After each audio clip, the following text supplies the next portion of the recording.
어제 이제 부활절을 지내고 그래서 이제 그 예루살렘 입성서부터 고난 주간을 보내면서 이제 다른 것을 보았기 때문에 사도행전이 한참 이렇게 텀이 있어서 잘 모르겠나 이제 이런 생각이 들어갈 것 같은데 우리가 고린도전서 18장을 앞부분을 보다 말았었습니다. 그러니까 고린도전서 18장은 고린도 교회, 고린도 지방에 가서 사도 바울이 이제 복음을 전하는 이런 것을 사도행전 18장입니다. 사도행전 18장은 고린도에 가서 복음을 전하는 이런 것입니다. 근데 사도 바울이 이제 고린도 지방에 가 보니까 거기는 돈에 취해서 사는 사람들, 그리고 이제 음란한 생활을 하는 사람들이 많이 있는 이런 것들을 보면서 정말로 이런 사람들에게 복음을 전했을 때에 이 사람들이 하나님께로 돌아올까 이제 이런 생각을 하고 있었습니다. 그때 이제 바울이 이제 홀몸으로 갔었는데 거기에 만나는 사람들이 그 아굴라와 브리스길라를 만나서 이제 그곳에 가서 같이 생업을 같이 하는, 이래서 이제 먹고 살면서 또 안식일에는 회당에 들어가서 그 복음을 전하는 이런 일을 했던 것을 우리가 보았었습니다. 그렇게 이제 복음을 전하고 있을 때 떨어져 있던 실라와 디모데가 이제 합류해서 이제 복음을 전하는 그 동역자를 하나님께서 붙여주시는 것입니다. 같이 먹고 살 수 있는 동역자도 붙여주고 또 그 복음을 전할 수 있는 실라와 디모데도 이제 합류를 해서 복음을 전할 수 있도록, 그러니까 그 아무리 유명한 사역자라고 할지라도 혼자는 일을 할 수 없다는 것을 우리가 보았었습니다. 아덴에서 전도할 때 혼자 힘으로는 되지 않는 것. 그러니까 동역자가 반드시 필요한 이런, 그래서 힘을 얻어야 되는 거예요. 우리가 성경에도 보면은 두세 사람이 모인 곳에 나도 너와 함께 하리라 이렇게 말씀하신 것 같이 우리가 힘을 합해서 하는 것입니다. 한 사람이 100을 쫓으면 두 사람이면 1000을 쫓는다 이렇게 말씀하신 것 같이 혼자에 할 수 있는 것은 별로 힘이 없는데 두 사람이 이렇게 합해서 일을 하면 배가 아니라 그 시너지 효과가 일어나서 엄청나게 힘을 얻고 할 수 있다는 것을 말하고 있는 것입니다. 그래서 두 겹보다는 세 겹이, 이게 끊어지지 않는 이런 동화밭줄을 보면서 정말로 우리는 동역자가 굉장히 필요하다. 그래서 고린도 교회에 하나님께서 동역자를 붙여주는, 그래서 이 사람이, 이 사도 바울이 그 고린도 교회에서 힘을 얻어서 예수는 그리스도라고 복음을 전하는 이런 모습을 볼 수가 있는 것입니다. 그렇게 했더니 거기에 있던 사람들이 비방을 하는 거예요. 그러니까 사도 바울이 그들에게 뭐라 그러니까 바울이 옷을 털면서 이르되 너희 피가 너희 머리로 돌아갈 것이다. 이렇게 하면 유대인들은 그게 무슨 뜻인지 다 알고 있습니다.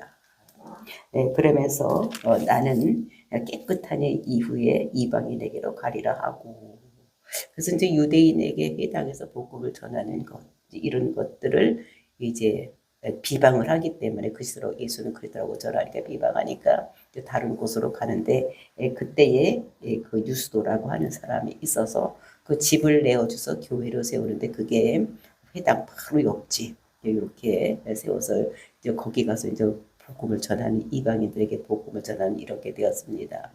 그랬을 때에 거기 회당장이 또 이렇게 예수를 믿으려고 왔기 때문에 그 회당장만 온 것이 아니라 그 집 식구들이 다 와서 예수를 믿고 세례를 받는 이런 일까지 우리가 보았었습니다. 이렇게 해서 이제 복음이 고린도 지방에 이제 전해지고 바로 회당 옆에 교회를 세우는, 그러니까 딱 붙어서 있는 이렇게 되었을 때, 이럴 때 그 동역자들만 붙여주는 것이 아니라 우리가 오늘 9절서부터 17절까지 보면은 이제 거기에서는 하나님께서 또 밤에 나타나셔서 환상 가운데 말씀하셔서 사도 바울에게 힘을 줘서 복음을 전하는 것을, 근데 그렇게 하나님께서 나타나셔서 이렇게 하는데도 불구하고 또 이 사람들이 어렵게 되는, 이렇게 해서 항상 복음을 전할 때는 힘든 일이 있을 때 우리는 동역자와 또 하나님께서 도우심으로 인해서 복음을 전할 수 있다는 것을 우리들에게 말씀하고 있는 것입니다. 그래서 우리가 복음을 전할 때는 항상 하나님께 기도하고 성령의 의지에서 나가서 해야 되는 것이지 우리 혼자 힘으로는 되지 않는다. 그러니까 동역자가 얼마나 귀중한 것인지를 우리들에게 말씀하고 있는 것입니다. 그래서 저와 여러분은 정말로 동역자, 그러니까 다른 이게 도와서 그러니까 목사를 돕고 또 이렇게 교회에서 여러 성도들이 도와서 서로 동역자의 관계를 가지고 일했을 때에 하나님께서 역사하신다는 것을 우리들에게 말씀으로 주시고 계시는 것입니다. 9절 말씀 보시겠습니다. 밤에 주께서 환상 가운데 바울에게 말씀하시되 두려워하지 말며 침묵하지 말고 말하라. 그러니까 이 사도 바울이 두려워하고 있으니까 밤에 하나님께서 나타나시는 것입니다. 이 사람이 볼 때 고린도 교회에다가 복음을 고린도 지방에 복음을 전하는데 이 사람들이 돈에 관심이 많은 사람들이 돈만 벌려고 생각하는 사람들 그리고 음란한 생활 이런 생활을 일삼아서 하고 있는 사람들에게 이 사도 바울이 생각할 때 저 사람들에게 복음을 전할 때 진짜 저 사람들이 복음을 받아들일까? 뭐 이런 두려움이 있는 거예요. 두려움이 있으니까 하나님께서 나타나서 뭐라고 말씀하시냐 두려워하지 말라는 것입니다. 두려워하지 말며 침묵하지 말고 말하라. 그러니까 가만히 입 다물고 있지 말고 침묵하지 말고 말을 하라는 거예요. 그 말은 뭘 말을 해야 예수는 그리스도라고 복음을 전하라고. 하나님께서 환상 중에 꿈에 나타나셔서 말씀을 하실 것을 볼 수가 있는 것입니다. 왜 내가 두려워하지 말고 침묵하지 말고 말해야 되는 이유를 두 가지로 말하고 있는 것입니다. 내가 너와 함께 있음에 어떤 사람도 너를 대적하여 해롭게 할 자가 없을 것이니 이는 이 성중에 내 백성이 많으리라 하시더라. 그러니까 누구든지 너를 대적해서 그렇게 해롭게 할 자가 없다. 네가 복음을 전하니까 지금 유대인들이 너를 비방하고 막 그렇게 해서 있는데 너 이제 입 꼭 다물고 있지 말고 말을 하라는 거예요. 왜냐하면 그 사람들이 너를 해롭게 할 자가 없다는 것입니다. 해롭게 할 자가 없다는 대적해서 해롭게 할 자가 없을 것이다. 하나님께서 이거 말해야 되는 이유를 말하면서 그러면서 또 하나의 이유가 뭐냐 이 성중에는 내 백성이 많으니라. 이 성중 고린도 지방에는 하나님이 택한 백성이 많다는 것입니다. 그러니까 이 사도 바울이 고린도 지방을 보는 고린도 지방에 사는 사람들을 보는 눈과 하나님께서 보는 눈이 다르다는 것입니다. 이 사람이 볼 때는 맨 돈에 미쳐 살고 음란한 생활에 미쳐 사는 것 같아서 내가 복음을 전할 때 저것들이 돌아올까 이런 생각을 하고 두려워하고 있는데 하나님이 볼 때는 그 사람들이 내 백성이 많다는 것입니다. 거기. 그러니까 내가 택한 백성들 하나님께서 창세전에 택한 백성들이 거기 많기 때문에 네가 입 다물지 말고 가서 말을 해서 복음을 전해서 그 백성들 살려내는 일을 하라고. 그러니까 사람이 보는 눈과 하나님이 보시는 눈이 다르다는 거. 그러니까 거기는 하나님이 택한 백성들이 많다. 이렇게 말씀하시고 있는 것입니다. 그러니까 네가 지금 그 일을 열심히 해서 두려워하지 말고 말해라. 하나님께 도와주신다고 말씀하시는 것입니다. 그래서 그 말을 듣고 사도 바울이 11절 말씀입니다. 1년 6개월을 머물며 그들 가운데서 하나님 말씀을 가르치시니라. 두려워해서 했는데 그 교회에서 1년 6개월 동안을 하나님의 말씀을 가르쳐 예수는 그리스도다. 그 복음을 가르쳤다는 것입니다. 그러니까 사도 바울이 전도할 때 제일 오래 있던 것이 에베소입니다. 에베소에서 3년 있는 거 말고는 그 다음 주로 오래 있었던 것이 어디냐면은 요 고린도 지방 1년 6개월을 거기 있으면서 복음을 전했던 이런 것인 것을 볼 수가 있는 것입니다. 왜? 하나님께서 말씀해 주신 것. 네 생각과 다르다. 너는 저들이 돈에 미쳐 살고 음란에 미쳐 사는 것 같지만 내가 볼 땐 택한 백성이다. 네가 한번 생각해봐라. 네가 예수를 만나지 않을 때 너도 마찬가지지 않았었느냐. 나를 대적하고 힘들게 하고 어렵게 하지 않았냐. 그런데 이 사람들도 지금 나를 못 만나서 그런 것이다. 예수를 못 만나서 그런 것이지, 하나님을 못 만나서 그런 것이지, 하나님만 만나면 변할 수 있는 자들이다. 그러니까 걱정하지 말라. 그러니까 예수 믿기 전에는 모든 세상 사람이 다 뭐에 미쳐 사느냐? 돈에 미쳐 사는 거예요. 돈 하고. 그 다음에 어디에 즐거움이 있나? 즐거움을 찾아서 사는 사람들이 예수 믿기 이전에 우리들의 삶인 거예요. 또 예수 믿지 않는 사람들의 삶이 그런 삶을 사는 거예요. 돈 따라가는 인생이라는 거예요. 즐거움 따라 살아가는 인생인 것입니다. 그러니까 지금 고린도 지방의 사람들이 그런 사람들이지 예수를 알면 그렇지 않을 것이다. 나를 알면 그렇지 않을 것이다. 하나님께서 말씀하시면서 걱정하지 말고 두려워하지 말고 복음을 전하라고 이렇게 말씀하시는 것입니다. 그 말씀을 따라서 사도 바울이 거기서 1년 6개월 동안 복음을 전하는 이런 일을 하는 거죠. 하나님의 음성을 듣고 그대로 하는 환상 가운데 나타나서 말씀하신 그 말씀 따라서 1년 6개월을 고린도 지방에서 전하는. 근데 그렇게 해서 많은 사람들이 돌아오고 다 돌아서면 얼마나 좋겠습니까? 근데 그렇게 할 때 무슨 일이 있느냐? 이것이 12절 말씀입니다. 갈리올료가 아가야 총독이 되었을 때 유대인이 일제히 일어나 바울을 대적하여 법정으로 데리고 가서. 근데 그러다 보니까 세월이 1년 6개월이 흘렀고 지나가다 보니까 이제 그 총독이 바뀐 것입니다. 아가의 그러니까 고린도 지방의 총독이 갈리오가 아가의 총독이 갈리오가 아가의 총독이 된 것입니다. 그러니까 유대인들이 이제 이때 됐다. 다시 총독이 오니까 저 총독에게 가서 응? 이 사람 예수는 그다고 전하니까 그러니까 유대인들이 이 사람들을 고발하는 거예요.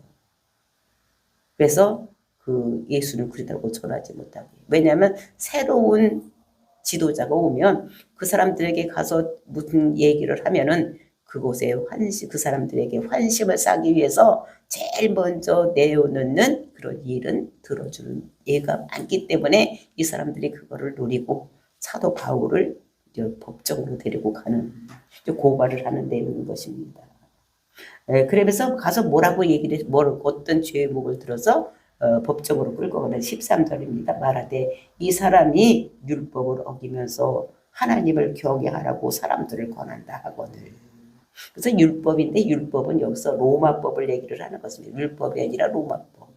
이 사람은 갈리오는 로마 사람이니까 그 로마법을 어겨가면서 하나님을 경외하라고 이렇게 사람들한테 권한다.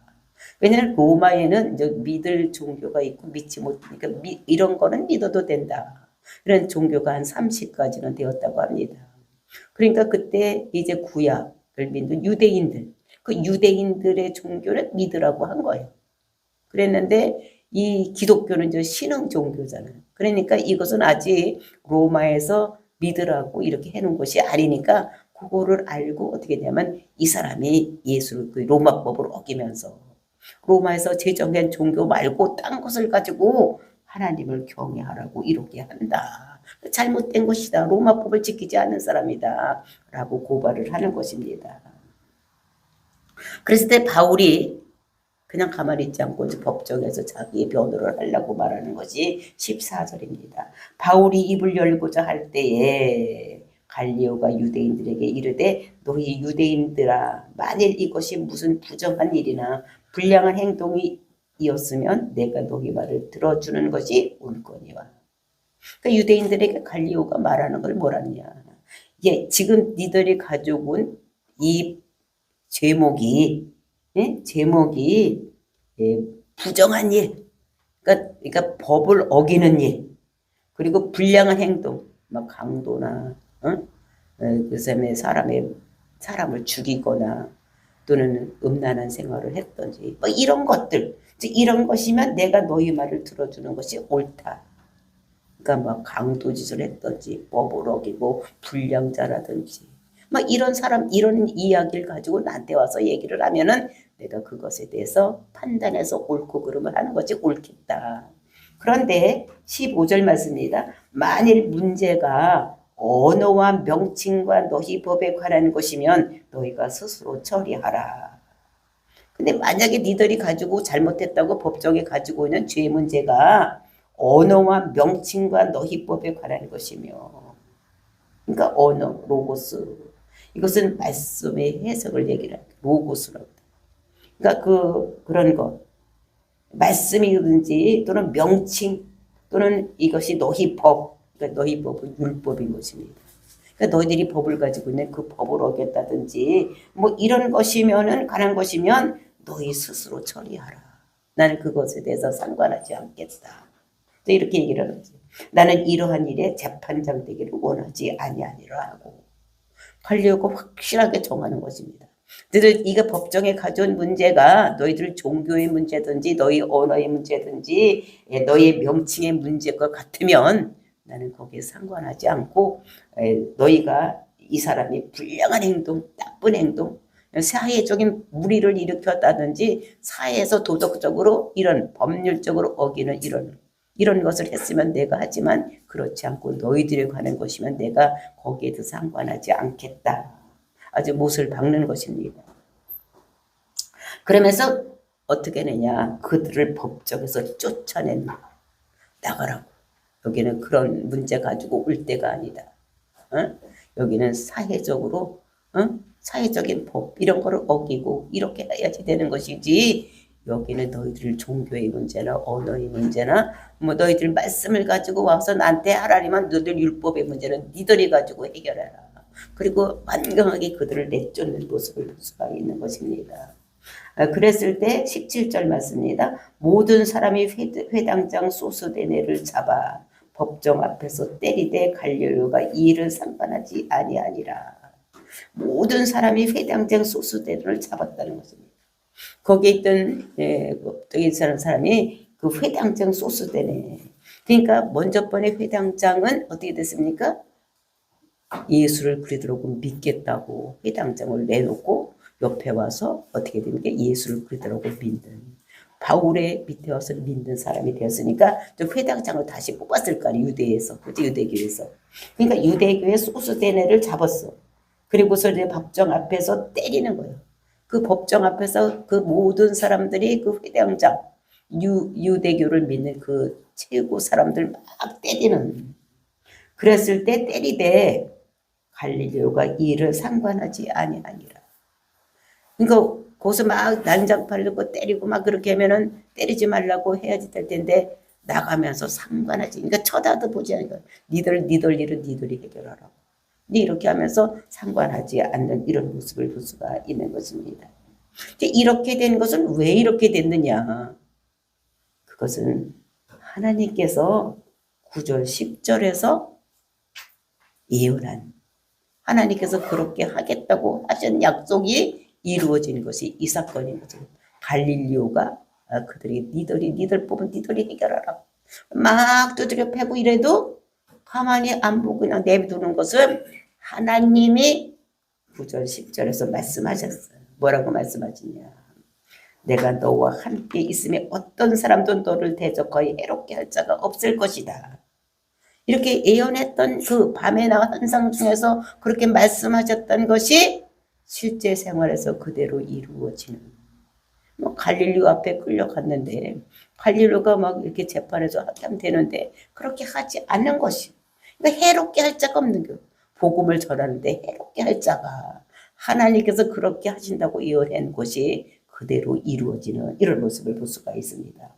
왜냐하면 이는 성중에 내 백성이 많기 때문에 바울을 해롭게 하면은 복음이 전해지지 않으면 그 백성이 들어야지 복음을 들어야지만 믿고 하나님 백성이 되는데 그러니까 그 말씀을 전할 수 있도록 이 사도 바울을 해롭게 하고 법정으로 끌어서 뭐 구속하고 이런 일을 하지 않는다는 것입니다. 그러니까 대적하는 사람이 없을 것이다. 그랬더니 정말로 그 총독이 그를 해롭게 하지 못하고 또 유대인들이 그를 법정에 가서 고발해서 그대로 죄인이 되게 하지 못하는 그러니까 대적하는 자가 없게 그러니까 총독도 유대인들도 유대인의 회당장도 이렇게 대적하지 못하도록 그러니까 하나님께서 복음을 전하는 자들에게 도와주는 이런 역사가 일어나는 것을 보면서 하나님께서는 복음을 전할 때 동역자도 붙여주시고 또 하나님께서도 일하셔서 이런 복음을 전할 수 있게 고린도 지방에 복음이 전해지는 이런 일에 앞장설 수 있도록 하는 것을 볼 수가 있습니다. 그러니까 주님이 직접 도와주기도 하고 또 사람을 붙여서 동역자를 붙여서 아굴라와 브리스길라도 붙여주고 또 실라와 디모데도 붙여주고 이렇게 해서 고린도 지방에 복음이 전해질 수 있도록 이렇게 하는 모습을 우리가 볼 수가 있는 것입니다. 이것을 보면서 우리가 복음을 전할 때에 우리는 내 혼자 힘으로 하는 것이 아니라 동역자가 필요하다.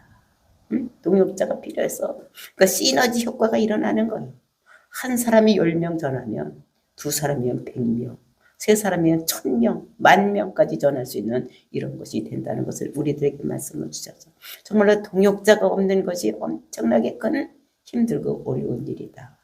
그래서 우리는 동역자가 필요하다고 정말로 동역자를 우리에게 붙여달라고 기도해서 정말로 동역자들과 같이 복음을 전해서 정말 죽어가는 영혼을 살리는 저와 여러분이 되는 이런 역사가 일어나고 그럴 때 하나님께서는 택한 종들을 택한 백성들을 완전히 구원하는 이런 역사가 일어난다는 것을 하나님의 도우심 동역자가 필요하다는 것을 우리들에게 말씀을 하고 오늘은 우리가 기도할 때 우리에게 동역자를 붙여달라고 기도해서 정말 그 동역자와 함께 전해서 많은 사람을 살릴 수 있는 저와 여러분이 되시기를 예수님의 이름으로 축원을 드립니다. 다 같이 기도하겠습니다.